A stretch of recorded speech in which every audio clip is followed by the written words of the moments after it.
welcome back to another video, you guys. We are here in Biak. We had a very long journey. We had a couple of long flights during the night, red eyes.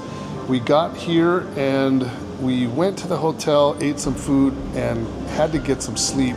So we got like 2 hours rest. Did you sleep? I did. Yes, a little bit. Yeah, but we're a little bit groggy. We're just kind of waking up again right now. But we are waiting for our guide to come pick us up. We are headed to the jungle. We are going to do a bit of a survey locally, but we are ready in case we do find stuff to document and all that. Usually when we are the least prepared and have the lowest expectations is when we find stuff. I've learned that from experience. So we have all of our equipment and just kind of gonna get our feet wet tonight, and we may have luck. You guys are coming along with us. We're gonna show you whatever we see. Let's go do Biak.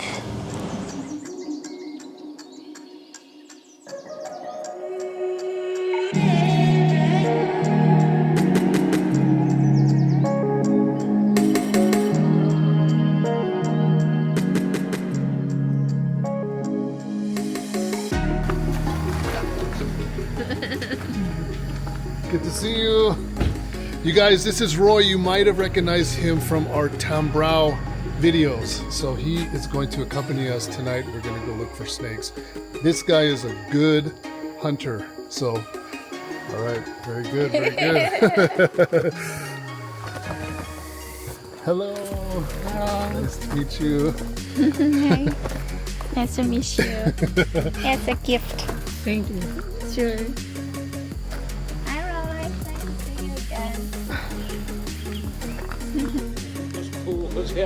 Wow. I can see you. Making some good Ini snack. namanya apa? Pisang keju. Banana pisang. Iya. Yes. You ready? I'm ready. Okay, you guys, so before we head out, it's not dark yet, so we are gonna go check out, somebody has a green tree python as a pet, I guess. So we are here. Hello.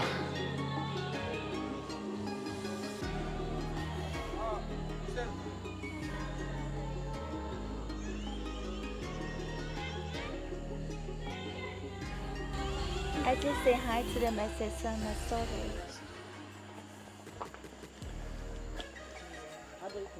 Oh, oh wow.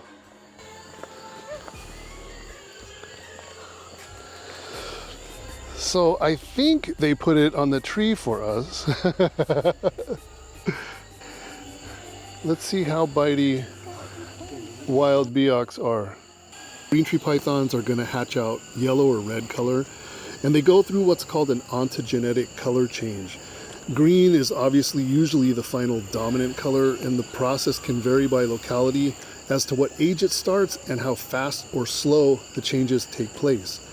This locality from Biak, they start the color change a lot later than the ones from other parts of Papua, and the process can be very prolonged, with some adults taking many years to reach their final coloration, and some people say they change throughout their entire lives. So you guys, this is really interesting because I've experienced a lot of times green tree pythons and other species of snakes in the wild are pretty chill. And when you put them in a cage, in a box, in captivity, a lot of times they turn into something else. And this animal is acting really chill. So, very interesting observation. It was something that I wanted to kind of investigate and see. So I'm going to ask some questions through the guide and see if he can interpret it and we can get some information about this animal. Okay, Ritz. This is his pet? He's keeping as a pet? Iya. For how long? Sudah berapa lama Om tangkap? Ini ketangkap hari apa? Hari apa? Oh, udah tadi. Ini Tadi. morning. Di sini, di mana sini? Oh, he caught it this morning. Di sini. Okay, right there. Yeah. Wow. Okay, you guys, so new information. He caught this animal this morning right over there in the trees. So this is actually a wild biak. 100% pretty much just straight out of the jungle, been in captivity for like maybe 10 hours. So this is not a tamed animal. So that is pretty crazy. So my next question is going to be, what is he going to do with it, and can we take it and let it go? So this isn't the first green tree python that I've ever been able to interact with here in Papua or West Papua, but it's always kind of emotional for me because I've been captivated by this species for most of my life. And I just never dreamed that someday I would be able to be out here and have these experiences. You know, I first bred these in captivity almost 30 years ago, so it really brings things full circle for me, and it's just a very special experience that I relish every single time it happens. Video. Doesn't like the camera. At the end. The camera. Okay, good. I have a bag. Yeah.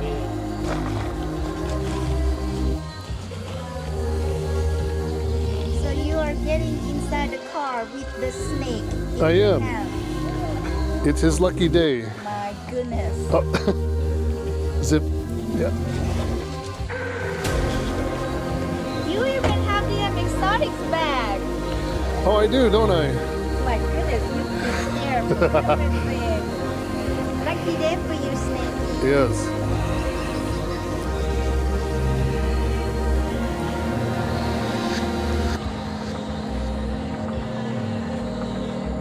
Okay.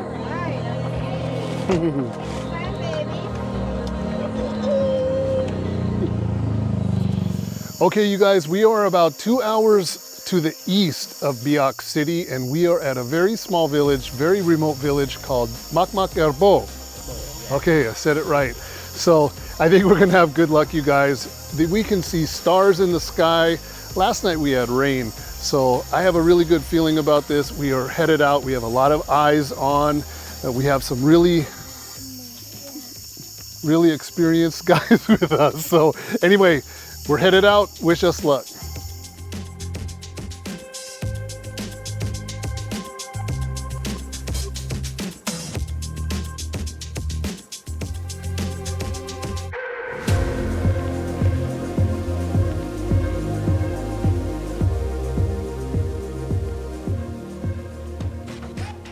So you guys, I thought this was really interesting.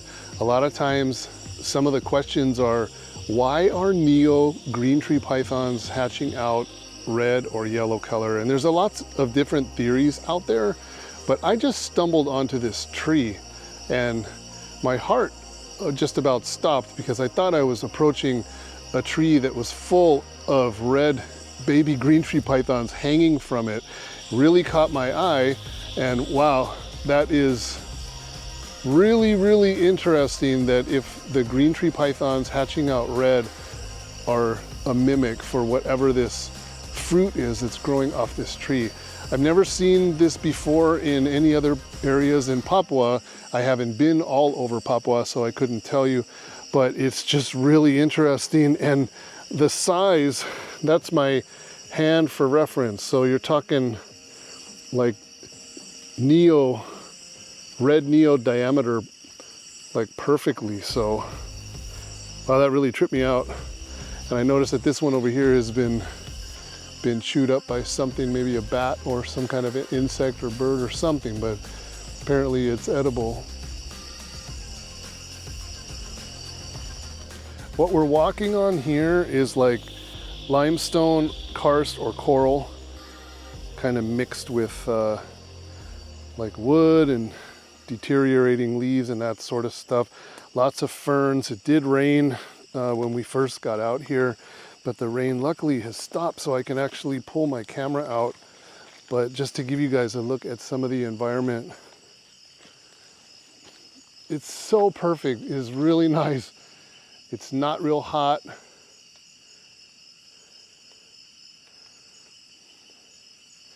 So let me catch up with the group and see if we have any luck tonight. Ula! The camera is on. Don't run. No, don't run.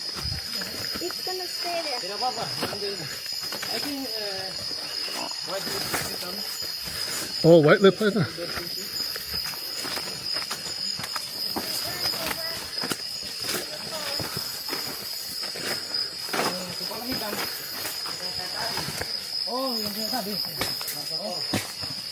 Oh, here it is. More or less. Oh, is it? Perfect. Okay, you guys, finally, we got it.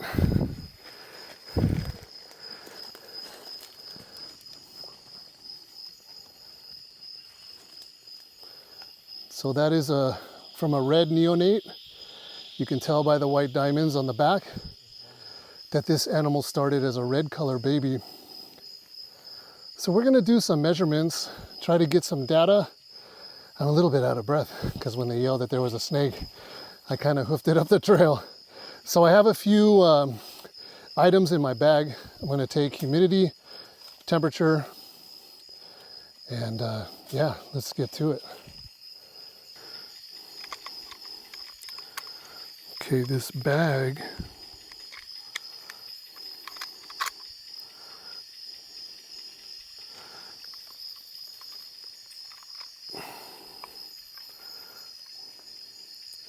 that's the bag by itself.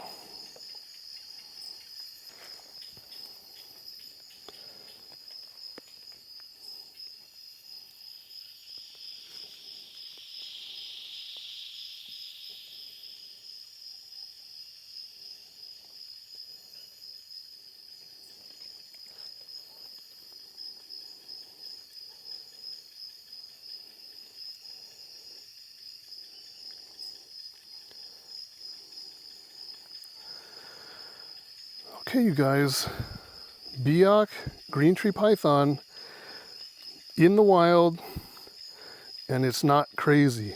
And this was one of the things that I wanted to see, if we were gonna have a nutty Biak green tree python that is so commonly found in the hobby, or it doesn't like the camera being stuck at it, but it doesn't seem so crazy.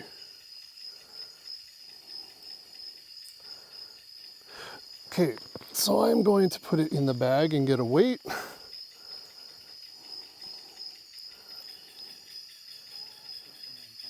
So there's your weight.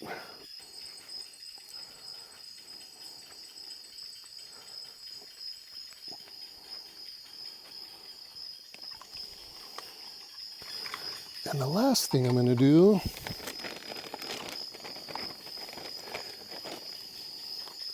this is the part that the snake's not going to be too happy with.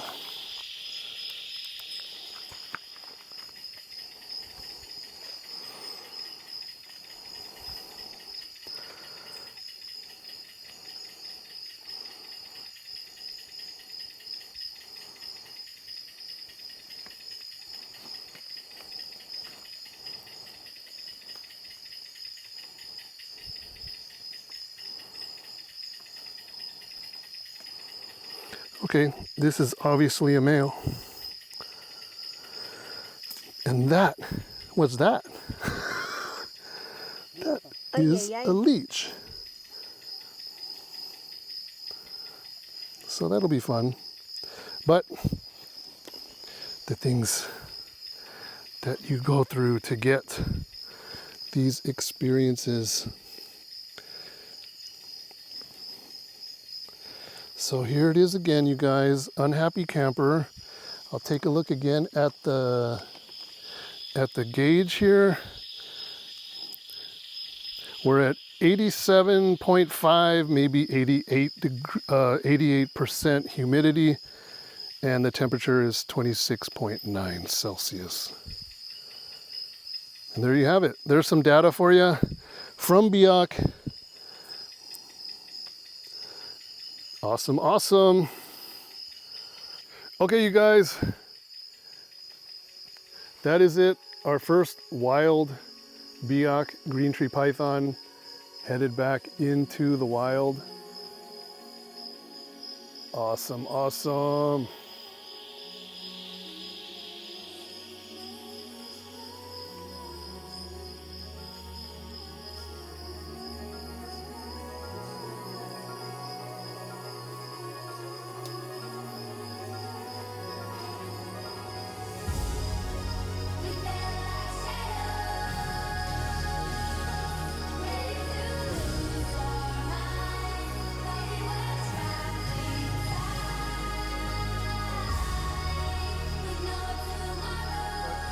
We are really far away from people, and we're going to let this one go. I found a really nice spot right here.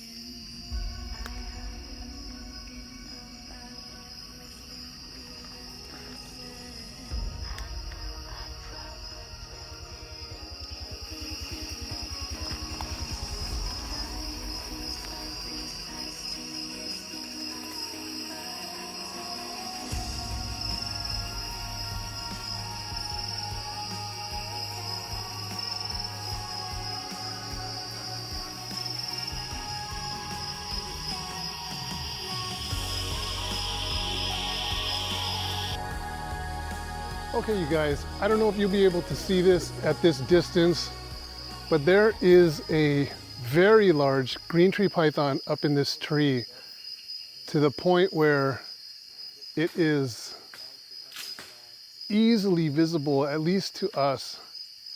I don't know if you can see it. It's very, very big. These guys are looking up high in the trees because there's possums and cuscus and different mammals up there, but this definitely caught the eye of our guys. Okay, you guys, we're clearly on the way back, and we're like accidentally road cruising here. We came across this big Boiga irregularis. I thought it was a scrub python at first because it's so big. But these are rear fang venomous, so I'm trying not to get bitten and chewed. But very interesting pattern. Lots of banding. It's actually pretty cool looking.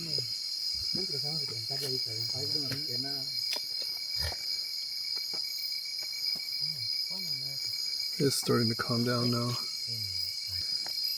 But it sure is big. Might be a female. Well,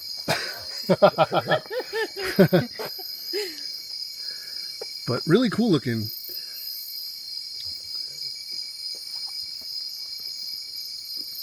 So that is all. We're going to keep our eyes peeled. We still have at least another hour on this road. So we're in the middle of nowhere. There's no traffic. So, okay, let it go. Yes.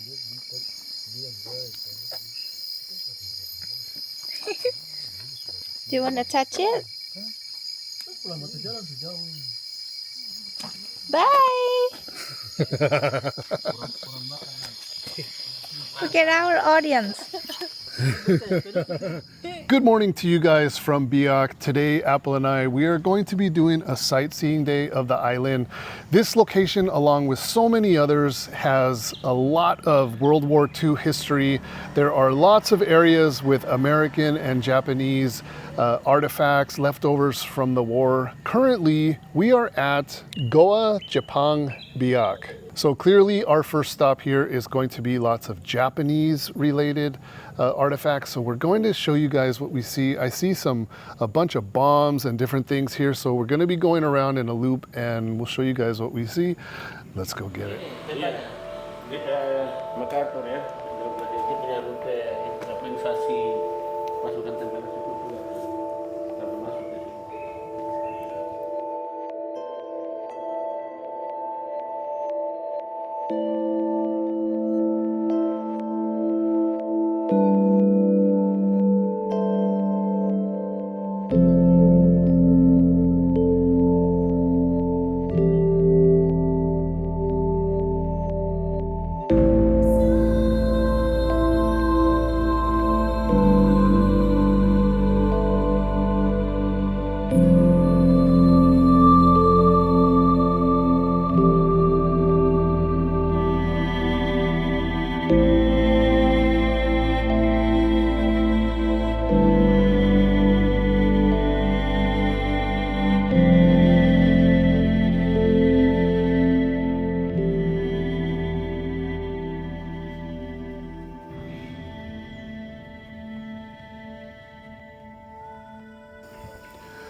You guys, this is the crazy stuff that you see when you come out to these places and you get a chance to see real history.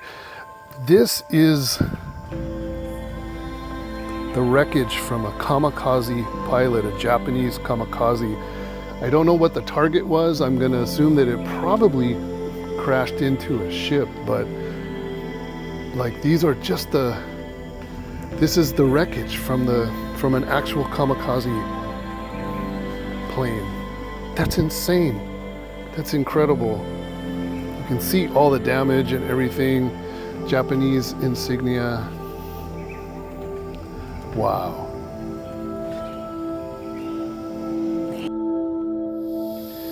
Okay, you guys, here yet another mind-blowing thing to see. Apparently, as the story goes, the Japanese were hiding down in these caves and the local people knew about it and they reported it to the US military and the US bombed it, and that's what created this massive crater. It's huge. I don't know if you can see how big it is. The scope of it is pretty immense. And I see some walkway down in there. So we may actually be down in there walking at some point. But it's crazy looking from above. Let's see what it looks like from below.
Okay, this is really wild. I've been to a couple of these museums already, and I am currently looking in this glass display case, all kinds of different relics and artifacts and all that, but I found something that's a bit disturbing.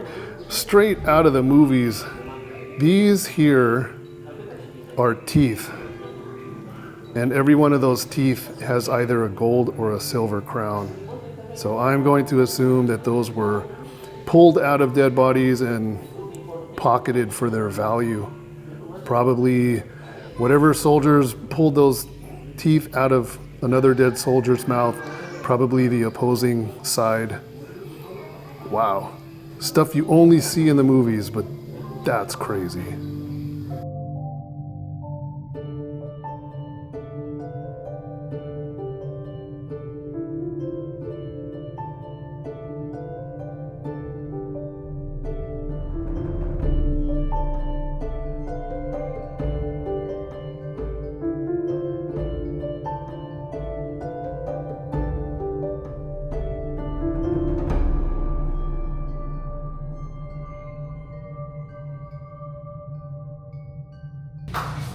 So you guys, this is a World War II memorial. I guess this is the spot on the beach there where Japan actually made their first landing in Biak.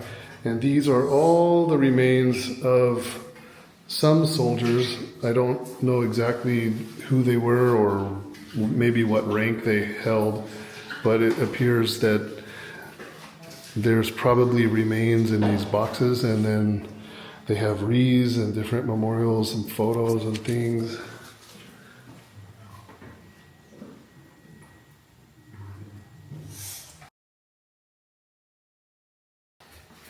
And we have an audience.